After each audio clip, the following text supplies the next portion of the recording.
거룩하신 아버지 하나님, 오늘도 우리가 주님 앞에 섰습니다. 우리의 가장 큰 복은 주님을 알아가는 겁니다. 예배하면서 말씀을 들으면서 우리의 자금이 깨어지고 우리의 부족함을 알아가는 시간 되게 도와주십시오. 말씀을 통해 주님을 더 깊게 알고 주님을 닮아가는 시간이 될 수 있도록 오늘도 이 시간에 역사하시고 주장하여 주시옵소서. 감사하며 예수님의 이름으로 기도했습니다. 아멘. 하나님의 말씀 보겠습니다. 창세기 27장 30절에서 45절까지 말씀 제가 쭉 봉독하겠습니다. 이삭이 야곱에게 축복하기를 마침에 야곱이 그의 아버지 이삭 앞에서 나가자 곧 그의 형 에서가 사냥하고 돌아온지라. 그가 별미를 만들어 아버지에게로 가지고 가서 이르되 아버지여 일어나서 아들이 사냥한 고기를 잡수시고 마음껏 내게 축복하소서. 그의 아버지 이삭이 그에게 이르되 너는 누구냐? 그가 대답하되 나는 아버지의 아들 곧 아버지의 맏아들 에서로소이다. 이삭이 심히 크게 떨며 이르되 그러면 사냥한 고기를 내게 가져온 자가 누구냐? 내가 오기 전에 내가 다 먹고 그를 위하여 축복하였은즉 그가 반드시 복을 받을 것이니라. 에서가 그의 아버지의 말을 듣고 소리질러 슬피 울며 아버지에게 이르되 내 아버지여 내게 축복하소서. 내게도 그리하소서. 이삭이 이르되 내 아우가 와서 속여 내 복을 빼앗았도다. 에서가 이르되 그의 이름을 야곱이라 함이 합당하지 아니하니까 그가 나를 속임이 이번이 두 번째이니이다. 전에는 나의 장자의 명분을 빼앗고 이제는 내 복을 빼앗았나이다. 또 이르되 아버지께서 나를 위하여 빌 복을 남기지 아니하셨나이까. 이삭이 에서에게 대답하여 이르되 내가 그를 너의 주로 세우고 그의 모든 형제를 내가 그에게 종으로 주었으며 곡식과 포도주를 그에게 주었으니 내 아들아 내가 네게 무엇을 할 수 있으랴. 에서가 아버지에게 이르되 내 아버지여 아버지가 빌 복이 이 하나뿐이오리까.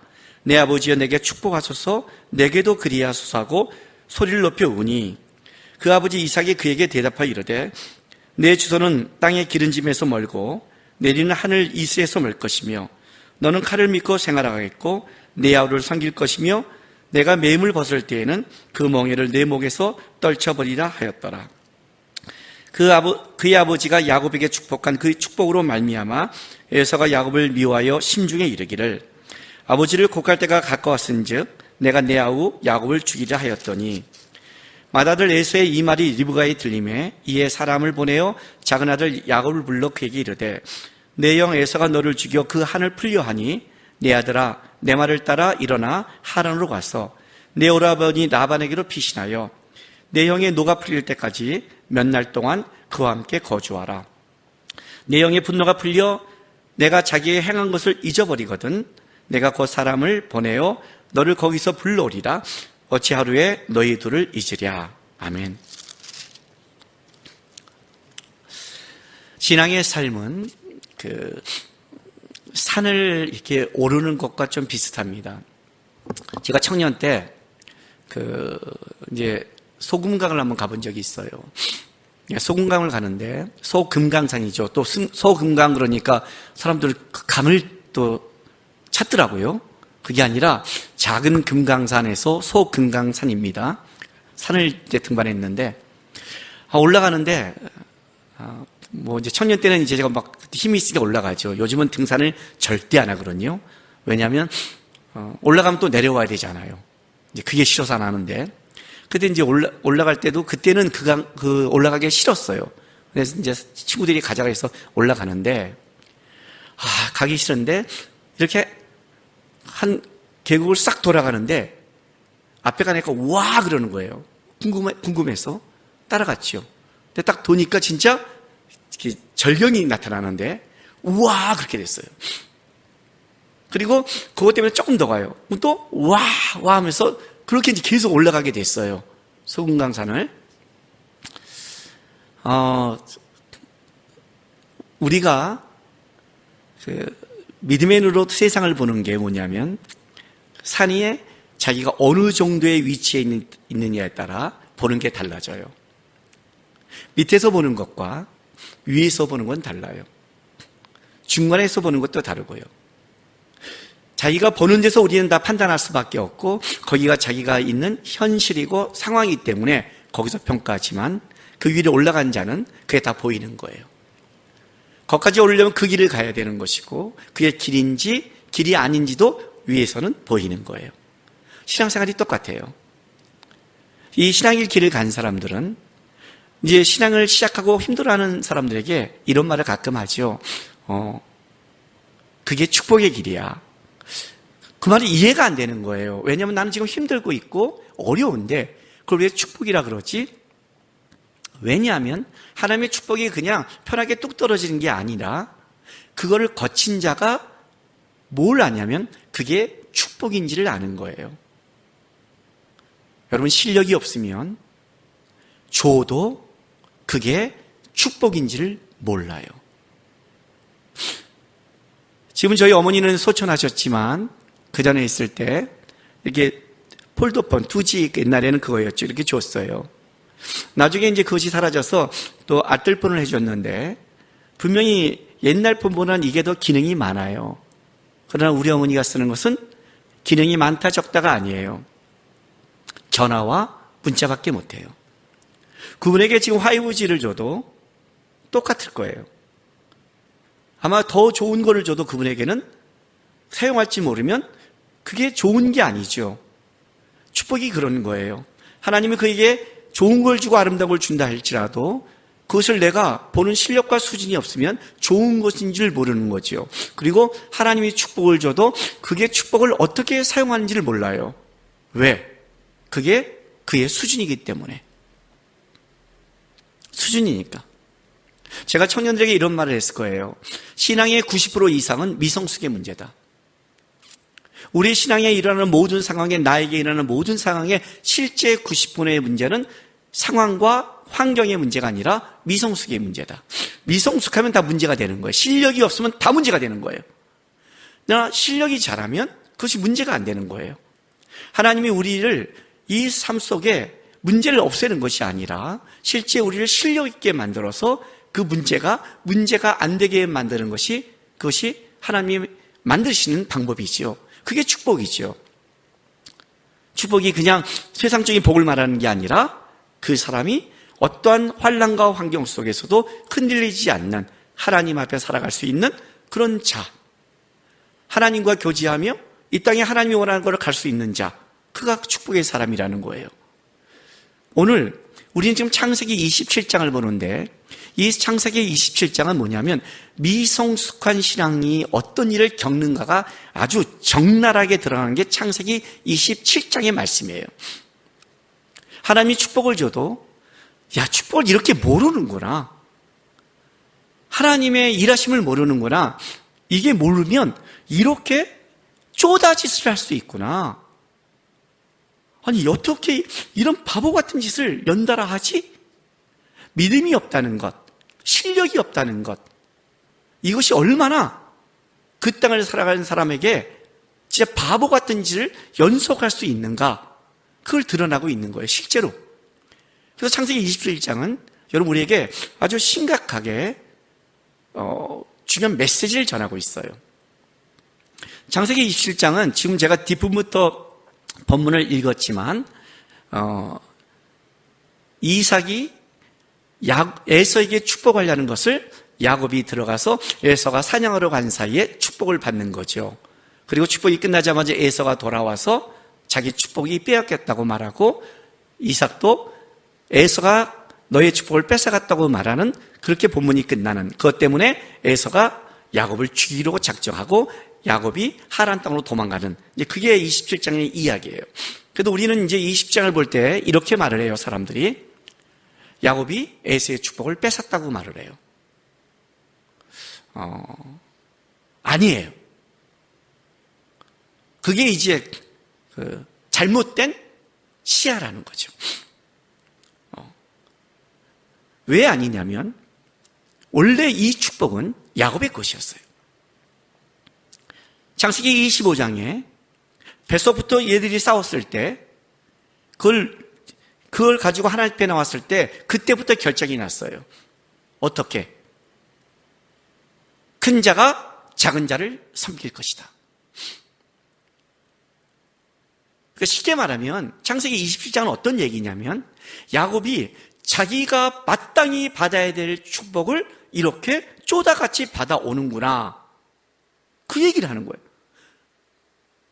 자기 거를 이렇게 복잡하게 가져오는 이런 멍청한 사람이 어디 있어요?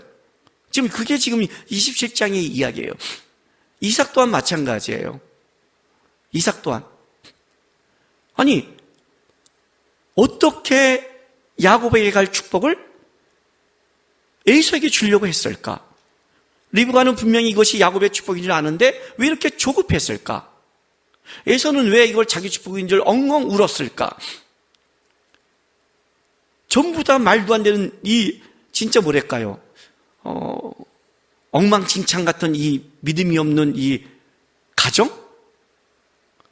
아버지를 비롯해 엄마를 비롯해 두 형제가 진짜 다 미성숙하니까 벌어지는 진짜 말도 안 되는 것. 이게 지금 여기 벌어지고 있어요. 근데 그게 잘못된 줄을 다 모르고 있다는 거예요. 여러분, 한번 생각하십시오. 이 본문을 제가 설명하기 중에 여러분에게 하나 물을 게 있어요. 하나님의 축복을 인간이 속임수로 빼앗을 수 있을까요? 하나님이 저 사람에게 축복하기로 결정한 사건을 인간의 잔재주로 그 축복을 바꿀 수 있나요? 하나님이 속을 수 있나요? 이삭은 속일 수 있는데 하나님을 속일 수 있나요? 오늘 이 야곱이 이삭을 속이는데 여러분 보세요. 이삭이 어떻게 하는 줄 아세요? 이삭은 영적으로의 분별력이 굉장히 없는 사람이에요. 지금 이 현재 상태가 굉장히 분별력이 떨어져 있어요. 그 굉장히 세상적인 걸로 지금 차 있어요. 이 이삭의 영적 분별력이 없음이 실제 문제를 만들어내는 거예요. 이 가장의 분별력 없음이 가정의 문제를 만들어내거든요. 벌어지고 있어요. 그런데 그 분별력이 없으면서 이삭이 어디에 지금 예민하냐면 이 축복이 야곱에게 이게 빼앗길 수 있다는 것을 직감하고 있어요. 이 말은 무슨 말이냐면 다른 건 몰라도 야곱이 평소의 삶을 보면 제가 에서의 것을 노린다 파축 사건처럼 그런 거에 대해서 굉장히 이삭이 지금 민감해 있어요. 그런데 이 속이는 장면을 보면 여러분 보세요. 창세기 17장 27장 자 20절 보세요. 에서가 사냥하러 간 사이에 리브가가 이제 염소고기로 염소고기는요 야생동물의 고기의 질감을 낼 수 있대요. 그래서 일부러 염소고기를 잡은 거예요. 두 마리를 잡았다는 것은 굉장히 좋은 부위와 그 야생고기에 맞는 그쪽을 골랐겠죠. 사냥한 고기처럼 속여야 되는 거니까 그걸 리브가가 만들고 또 염소털은 당시에 너무너무 부드러워서 머리털로도 사용이 됐대요. 왜 이게 제 말에 꽂히는지 모르겠어요. 이 말 머리털로 사용된다 하니까 오죽하면 염소털로 머리털을 쓰겠어요. 그죠? 저는 이 말이 굉장히 확 마음에 꽂혀요, 지금요. 어쨌든, 그래서 그 염소털로 사람의 털처럼 이렇게, 에서는 털이 많은 사람이니까 붙여서, 이삭이 눈이 어두우니까 사냥한 고기와 에서처럼 들어가는 거예요. 그런데, 자, 20절 보세요. 이삭이 그의 아들에게 이르되, 내 아들아, 내가 어떻게 이같이 속히 잡았느냐? 그가 이르되, 아버지의 하나님 여호와께서 나를 순조롭게 만나게 하였습니다. 벌써 이삭이 뭐냐면 어떻게 이렇게 빨리 잡았지? 이 말은 뭐냐면 에서가 많이 사냥한 것을 이삭은 그 사냥한 고기를 먹어본 적이 있는 거예요. 사냥한다는 걸 쉬운 게 아니잖아요. 어떤 때는 사냥해서 한 마리도 못 잡아서 지치고 왔을 때 그걸 야곱이 노려서 어떻게 팥죽으로 장자의 명분을 뺐을 만큼. 그런데 너무 빨리 오니까 물어봐요. 여기까지는 그냥 질문할 수 있어요. 그런데 21절 22절 보세요. 이삭이 야곱에 이르되 내 아들아 가까이 오라. 내가 과연 내 아들 에이서인지 아닌지 너를 만져보려 하노라. 확인하는 거예요. 그죠? 야곱이 그 아버지 이삭에게 가까이 가니 이삭이 만지며 이르되 음성은 야곱의 음성이나 손은 에서의 손이로다. 이해가 되세요? 그 목소리를 들으면서 너 어떻게 빨리 잡았니 하는 순간에 그 목소리를 들으면서 벌써 하나 점검한 거예요. 음성을. 그러니까 어떻게 해요? 가까이 와. 만져봐요. 두 번째 확인이 들어갔어요. 그리고 보세요. 24절. 자, 그리고 나서 변한가? 이삭이 이르되 내가 참 내 아들 에서냐?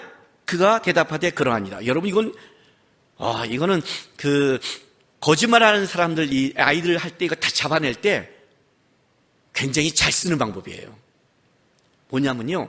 가만히 있다가 순간을 찌르는 거예요. 네가 했어? 딱 이렇게 보잖아요. 그러면 순간 찔리는 사람은 준비되지 않은 사람은요. 당황해요.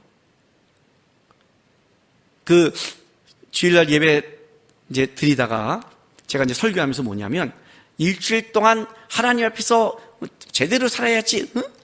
술이나 처먹고 하면서 성도를 한번 이렇게 쫙 훑어보잖아요. 훑어보는데 그 훑어보는 순간에 어떤 집사 눈이 이렇게 흔들려요. 고개를 이렇게 숙여요. 순간 찔리는 거죠. 저는 강제성에서 딱 그걸 보거든요. 응? 교회에 와서 말이야 밖에 나서 그냥 담배나 피고 하고 딱 볼 때 이제 담배 피면 움찔해요. 그러면 어떻게 한지 아세요? 쓱 나갈 때 이제 우리 예배 때 요즘은 못하지만 이제 악수하잖아요. 악수할 때 눈을 딱 보면서요. 잘 살았어? 딱 묻잖아요. 벼랑간 인사하면서 잘 살았어? 딱 물어보는 순간 이렇게 나와요. 잘 산 사람은 네 그냥 못 살아도 그냥 힘들어 못 살았어 이렇게 나오는데 뭔가 찔리는 사람은 그 순간 눈이 흔들리면서 저를 못 쳐다보고요. 이 말 들으면 이제 우리 성도들 준비하겠죠? 목사님이 순간 모를 때 눈을 똑바로 쳐다보고 무조건 아니야. 화인 맞은 거예요. 그게 아셨죠? 신앙을 제대로 비워야지 화인 맞는 거 준비하지 마세요. 근데 어쨌든 푹 찌를 때 그게 나오거든요. 벼랑간 물어보는 거예요.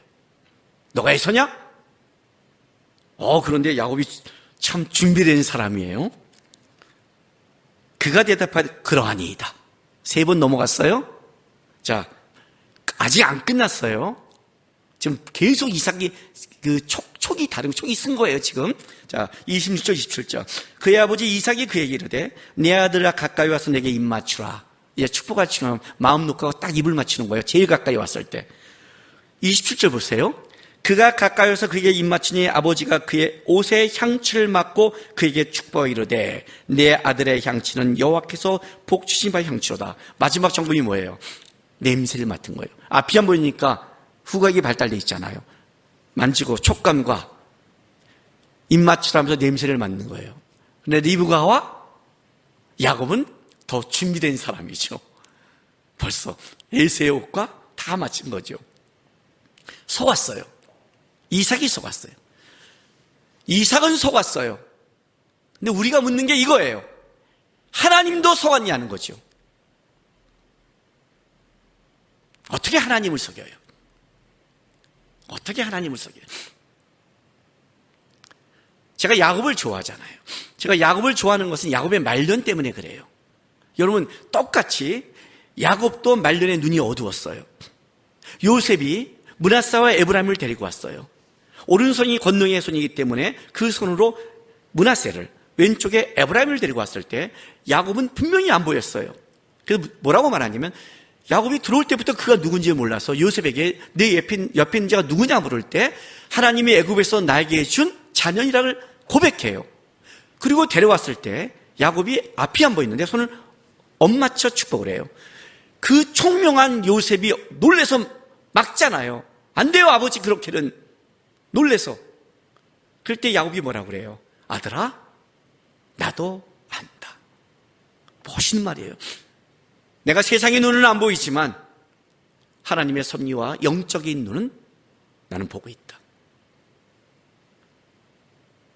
작은 아들이 크게 될 것이다. 똑같은 말을 해요. 어떻게 하나님을 속이냐고요. 하나님이 보고 있는데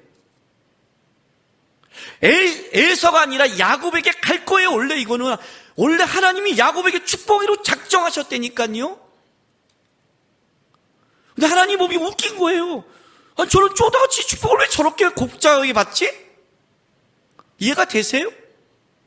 내가 은행에 돈을 넣는데요, 그냥 당당하게 낮에 가서 통장 찍어서 받으면 되는데 반쪽에 드릴로 은행을 뚫고 있는 거예요. 내 돈 찾는데 바보짓 하잖아요. 바보짓 도망다니면서. 왜 내 돈을, 말이 안 되잖아요. 지금 그런 상황이 벌어진 거란 말이에요. 하나님의 축복이 하나님이 조작하니까 놔둔 거예요. 그걸 놔둔 거예요. 그냥. 문제는 뭐예요? 축복이 뭔지를, 하나님이 축복을 준다는 자가 어떻게 받아야 되는지를, 그 자체를 모르고 있어요. 미성숙하니까. 그게 문제예요. 그래서 보세요. 여기는 어떻게 이게 벌어지냐면 27장 1절부터 4절 볼게요. 자, 이삭이 나이 많아 눈이 어두워 잘 보지 못하더니 맏아들 에서를 불러 이르되 내 아들아 하매 그가 이르되 내가 여기 있나이다 하니 이삭이 이르되 내가 이제 늙어 어느 날 죽을지 알지 못하니 그런즉 내 기구 곧 화살통과 활을 가지고 들에 가서 나를 위하여 사냥하여 내가 즐기는 별미를 만들어 내게로 가져와서 먹게 하여 내가 죽기 전에 내 마음껏 내게 축복하게 하라. 여러분 있잖아요. 3절부터 4절까지 나라는 단어가 5번 나와요. 나를 위하여, 내가, 내게로, 내가, 내 마음껏. 이삭이 얼마나 영적으로 지금 바닥을 치고 있냐면 하나님의 축복은 하나님의 권한에 있어요. 내가 축복하는 게 아니라 하나님이 축복하는 거예요. 하나님이 누구에게 축복한 걸 물어야 되고 그걸 알아야 되는 거예요. 그런데 이삭은 장자 우선 승계권에 묶여 있는 거예요. 인간적인 방법에 묶여 있는 거예요. 그런데 거기에 더 잘못된 게 뭐냐면 축복을 줄 때에는 하나님의 축복과 하나님의 마음으로 줘야 되는데 뭐라고 그래요? 나를 위하여 음식을 만들래요. 축복을 주는데 자기를 먼저 즐겁게 하라는 거예요. 이거죠. 누가 목사님 안수 좀 해주세요. 스테이크 사주세요. 맛있는 스테이크를 제가 먹고 해줄게요. 그럼 좀 저쪽에도 좀 그렇지 않겠어요? 뭐 축복해 주고 나중에 그 감사함으로 뭐 좀 사줄 수 있지만 내가 꼭 스테이크를 먹어야, 내가 원하는 데 가서 맛있는 스테이크를 먹어야 돼요. 그러면 그건 스테이크 축복이네요. 이렇게 돼버린 거예요. 영적으로 분별력이 늦은 거죠. 근데 중요한 건 이거예요. 이삭이 내가 나이 많아 죽게 됐다는 거예요. 물론 이삭은 그때 몸이 노쇠해졌어요. 이때 이삭의 나이 132세로 봐요. 이스마엘이 몇 세에 죽냐면 137세에 죽어요. 그러니까 그 형이 130세에 죽으니까 자기도 비싼 나이가 돼가니까 죽음에 대해 두려움이 온 것 같아요. 그러니까 자기가 죽기 전에 빨리 이 축복의 문제를 에서에게 주겠다고 마음먹었는데 그게 뭐예요? 하나님의 뜻을 묻지 않고 자기를 즐겁게 하고 자기를 원한 걸 먹으면 해주겠다는 인간적인 방법으로 에서가 틀어졌어요.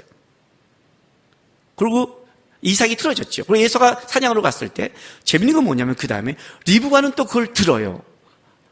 미션 임파서블이에요. 이 집안이 아주 재밌는 집안이에요. 그걸 듣고 야곱에게 얘기해요. 에서가 간사의 축복을 받기 전에 빨리 너 준비해서 받자. 야곱이 들어가니까 저주를 내가 받아. 리브가는 굉장히 담대한 영이잖아요. 내가 받아. 염려하지 마. 하고 야곱을 집어넣어요. 리브가가 뭘 모르는 줄 아세요, 여러분? 하나님이 야곱에게 축복을 주겠다고 말씀하셨다면 하나님이 인간이 그거를 꺾을 수 있냐는 거예요. 기다리면 됐어요. 기다리면 된 거예요. 아마 이삭이 에서의 손에 머리를 얹는 그 순간에 하나님이 이삭을 흔들어 놨을 거예요. 오늘 이 본문 27장 33절에 이런 말이 있어요. 32절부터 읽어줄게요. 그의 아버지 이삭이 그에 이르되 너는 누구냐? 그가 대답하되 나는 아버지의 아들 곧 아버지의 맏아들 에서로소이라. 이삭이 심히 크게 떨며 이르되, 자, 이삭이 심히 크게 떨며 이르되 지적해 드릴게요. 그러자 이삭이 매우 큰 두려움에 떨었다예요. 영적 두려움에 떤 거예요. 이게 무엇이? 심히 두려운 거죠. 심히 두려운 거예요. 만약에 에서에게 그냥 주었다 하나님이 벌써 이삭을 잡았을 거예요. 큰 두려움으로. 큰 두려움. 여러분, 야곱이 에브라임을 볼 수 있는 눈이 있었을까요? 아니죠. 하나님의 눈이죠. 하나님의 눈이죠. 하나님이 축복하기로 작정한 자를 누가 막을 수 있냐는 거예요, 여러분. 신앙은 여기서부터 시작을 해야 돼요. 우리는 그리스도인이라고 그래요. 여러분, 그리스도인은 뭐예요? 하나님의 자녀예요. 하나님의 자녀는 하나님의 축복을 받는 존재예요. 누가 하나님의 축복을 빼앗거나 막을 수 있는가? 여러분, 그 담대함이 있어야 돼요. 담대함이. 여러분들이 뭐랄까요? 은혜를 모르거나 싸가지가 없거나 자기밖에 모르는 그런 사람이 돼서는 안 되죠. 내가 인생을 살아갈 때 모든 사람은 태어날 때부터 누구의 도움 속에 살아가요. 그것이 하나님이 우리에게 만든 법칙이에요. 스스로 자라면서 혼자 모든 걸 할 수 있는 사람은 아무도 없어요.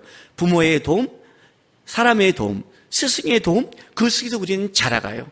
부모에 대한 은혜, 선생님에 대한 은혜, 목사님이나 나를 가르친 자에 대한 은혜는 알아야 돼요. 그러나 한 가지 분명한 게 있어요. 그들이 나를 키울 수는 없어요. 하나님이 나를 키운다고요.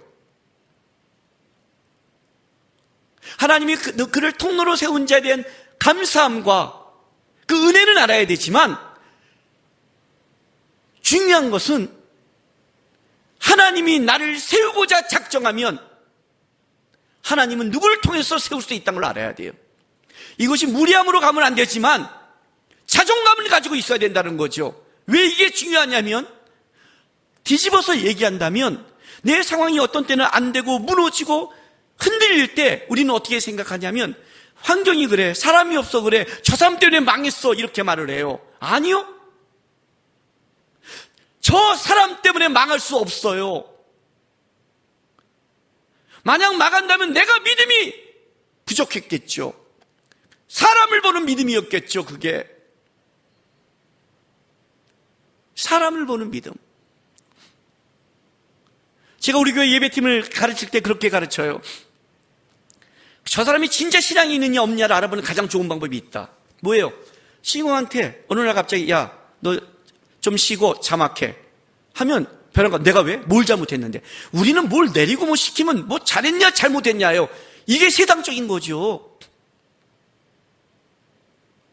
그거에 맡겨지만 하는 거예요 그냥. 근데 왜 그걸 할 수 있을까요? 이것 때문이에요 여러분.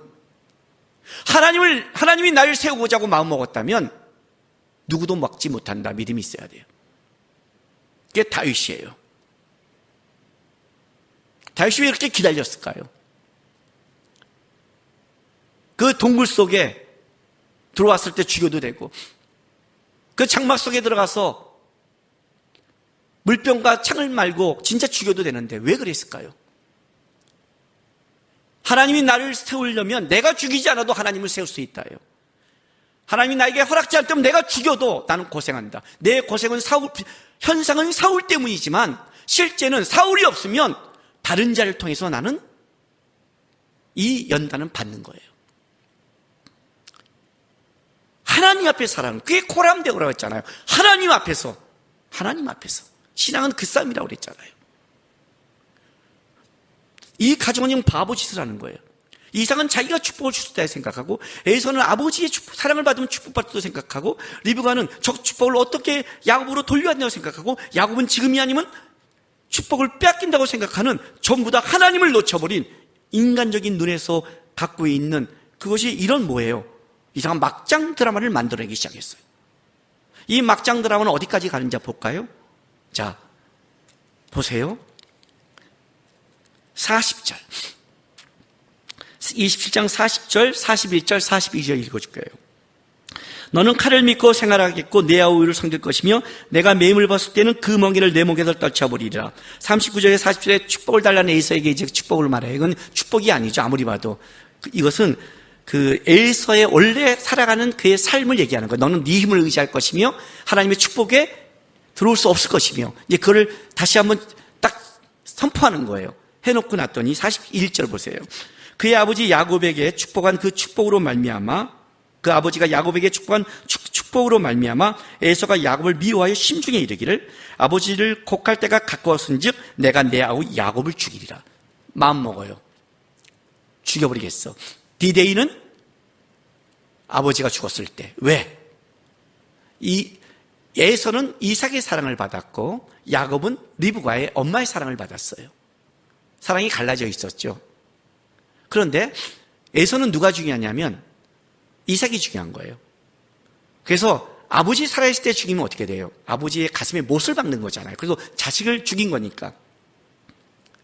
그러면 아버지의 축복이 잘못됐다고 생각한 거잖아요. 그러면 아버지도 한이 되기 때문에 그걸 기다리는 거예요. 그러나 아버지가 죽는 날에는 이제 너는 죽어. 디데이를 그렇게 잡았어요. 그랬더니 42절 보세요. 맏아들 에서의 이 말이 리브가의 들림에 에서가 공공연하게 떠들고 다닌 거예요. 왜냐하면 이 들린다는 말이 고백하다 선포하다 뜻이니까 공공연하게 내가 아버지 죽으면 저놈 죽일 거야. 이게 들린 거예요. 들으니까 자, 이에 사람을 보내어 작은 아들 야곱을 불러 그에게 이르되 내 형 에서가 너를 죽여 그 한을 풀려 하니 내 아들아 내 말을 따라 일어나 하란으로 가서 내 오라비 라반에게 피신하여 내 형의 노가 풀리기까지 몇 날 동안 그와 함께 거주하라. 내 형의 분노가 풀려 내가 자기에게 행한 것을 잊어버리거든 내가 곧 사람을 보내어 너를 거기서 불러오리라. 어찌 하루에 너희들을 이르랴. 이렇게 이제 말한 거죠. 근데 재밌는 건 이거예요. 일단은 중요한 것은 에서는 인간적으로 야곱보다 착해요. 인간적으로. 그러니까 이 당시를 살아간다면 야곱이 더 치사한 인물이죠. 그의 이름에 맞게 약탈자처럼 뺏고 형 배고프면 팥죽으로 장자의 명분 바꾸고 하여튼 좀 치사한 짓을 많이 했어요. 근데 그것도 집착도 강하고 한번 끈기도 강하고. 근데 오늘 이 에서를 보면 에서가 지금 죽이겠다고 그러잖아요. 근데 리브가가 에서를 어떻게 평하냐면 이렇게 평을 해요. 내 형의 노가 풀기까지. 그리고 45제 내 형의 분노가 풀려 내가 자기에게 행한 것을 잊어버리거든. 이거 무슨 말이냐면 에서는 쉽게 많이 잊는 사람이에요. 그러니까 분노를 끝까지 갖고 가지 않는 성품이라는 거죠. 만약에 에서가 이 마음을 가졌다면 28장에 야곱이 도망가서 베델의 돌베개를 베고자 하고 있을 때 에서가 쫓아가서 죽였을 거예요. 에서는 사냥꾼이에요. 추적에 능하고 들판을 뛰어다니는데 야곱보다 훨씬 빨라요.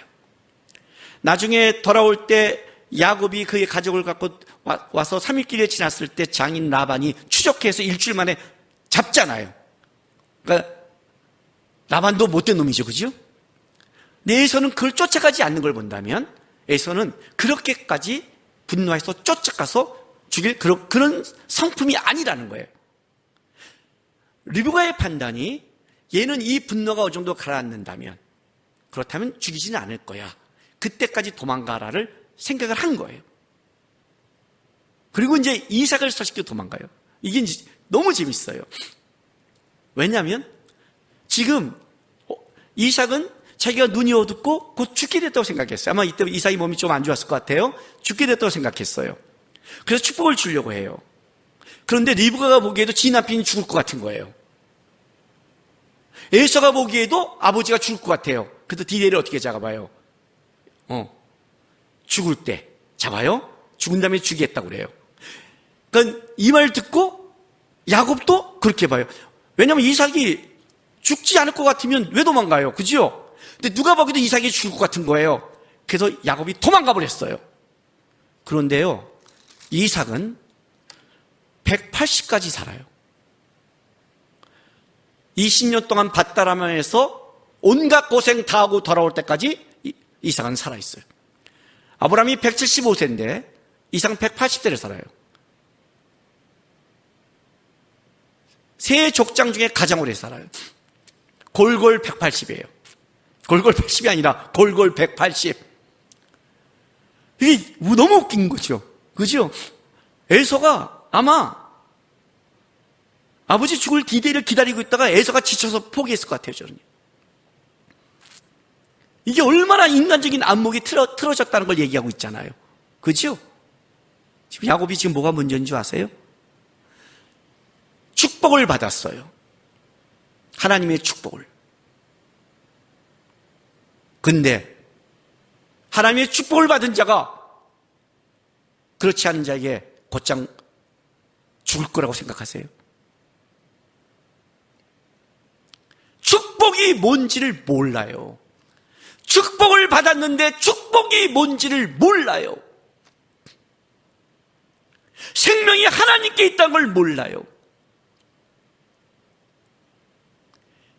그게 고생을 만들어낸 거예요. 야곱이 안 가도 돼요. 이 말을 들어도 하나님이 나를 축복했어. 내 생명은 하나님께 있어. 에서가 죽일지 못해. 이 말이 있으면 버틸 수 있는 거예요. 근데 왜 도망갔을까요? 축복을 받았는데 축복을 받은 게 뭔지를 모르니까 여전히 세상적인 눈은 두렵고 에서가 죽을 것 같고 아버지는 죽을 것 같은, 그래서 도망가 버리는 거예요. 그러니까 이 바다라는 20년은 하나님이 시킨 게 아니에요. 야곱의 믿음 없는 자기 안목에서 나온 스스로의 고생이에요. 이해가 되세요? 제가 많은 성도들에게 이런 말을 해요. 왜 하나님이 나에게 이런 고생을 시켰을까요? 하나님이 시킨 건지 나의 믿음 없음이 만들어낸 건지를 점검해 보세요. 점검해 보세요. 하나님이 시킨 건지 진짜.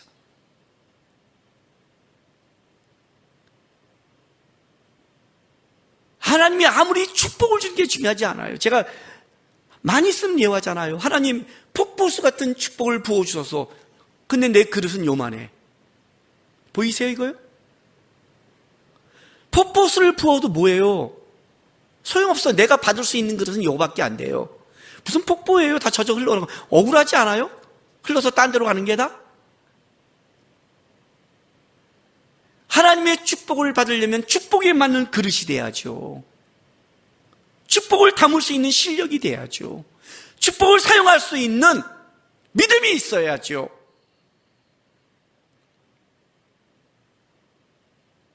자기 축복도 이렇게 복잡하게 가져오고 복잡하게 가져오니까 어떻게 돼요? 일을 만들었잖아요. 야곱이 지금 자기 축복을 복잡하게 가져와서 만든 게 에서의 더 불화를 만들어냈잖아요. 차라리 하나님을 믿고 가만히 있었다면 어떻게 돼요? 하나님이 이삭의 손을 잡아서 깨닫게 해서 야곱에게 가서 하나님이 야곱에게 축복한다는 걸 하나님께도 만들어냈다면 왜 그게 에서와 싸우겠어요? 하나님이 하시는데, 하나님이 만드는데 그 실력이 없는 거예요.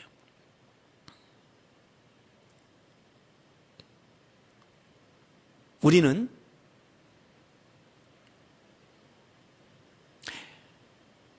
이삭의 우물처럼 맨날 애색과 신나로 끝나는 이유가 여기 있어요.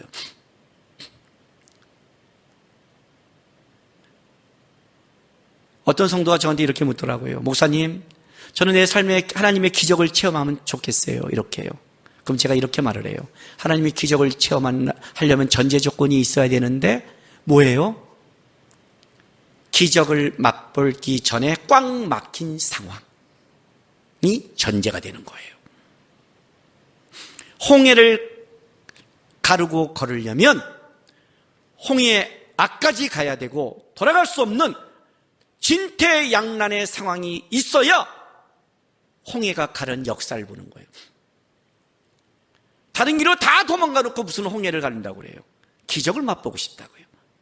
하나님의 역사를 보고 싶다고요. 그러면 인간의 방법이 다 막혀야 되는데, 벼랑 끝에 서야 되는데 하나님만 바라보고 벼랑 끝에 설 수 있으세요? 하나님만 바라보고. 쉽지 않죠. 로봇까지 가는 게 쉽지 않은 거예요. 그래서 우리는 여기서 다 다투다가 원수 맺다가 끝나는 거예요. 그게 너무 많아요. 너무 징징대는 게 너무 많아요. 저 사람 때문에 그랬대요. 누구 때문에 그랬대요. 뭐 때문에 그랬대요. 말이 되냐고요. 누구 때문에 어떻게 하나님이 나에게 줄 은혜와 축복이 막힐 수 있냐고요. 누구 때문에? 그가 하나님보다 큰 자예요. 그가 하나님보다 위대하세요? 그게 얼마나 불신앙의 말이고 하나님을 모독하는 말인데, 어떤 자도 하나님이 나에게 줄 축복을 뺄 수 없는 거예요. 그것 때문에 내가 에색과 신하처럼 다투지 않고 살아갈 수 있는 거란 말이에요. 그 길을 가는 싸움을 하는 거예요. 믿음이 없으니까 밧다롬에 가서 이렇게 바보 같은 20년에 또 고생을 해요. 그런데 그럼 이 20년의 고생을 왜 하나님은 놔뒀느냐? 진짜 고생시키는 거냐? 예, 고생했어요. 근데 이 고생 속에 야곱이 얻는 게 뭔지 아세요? 축복에 맞는 그릇이 되는 하나님의 사람이 된다는 거예요. 그게 축복이에요. 여러분, 신앙을요, 잘못 배우지 마세요. 신앙이 좋은 것은 이런 거예요. 사람들 앞에 나와서 아주 고귀한 모습처럼, 아, 그래요? 하하하하. 그렇군요. 누가 말해도, 아유, 그렇게 말하면 안 되죠. 그리고 차 한잔 마시면서, 우리 기도할까요? 말씀 보고, 멋있어 보이죠?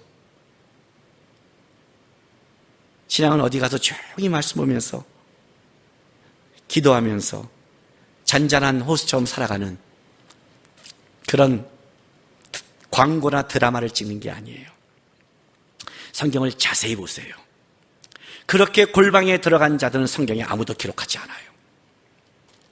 아브라함부터 성경은 너 본토 친척 집을 떠나는 싸움, 가는 싸움, 부닥치는 싸움.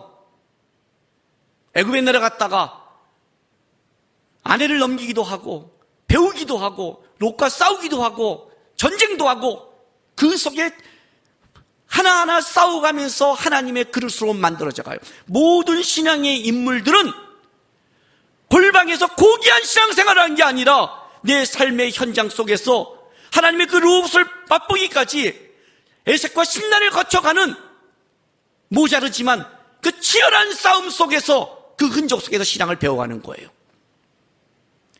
거기서 뭘 배우는 거냐? 엘사가 아니라 하나님이다.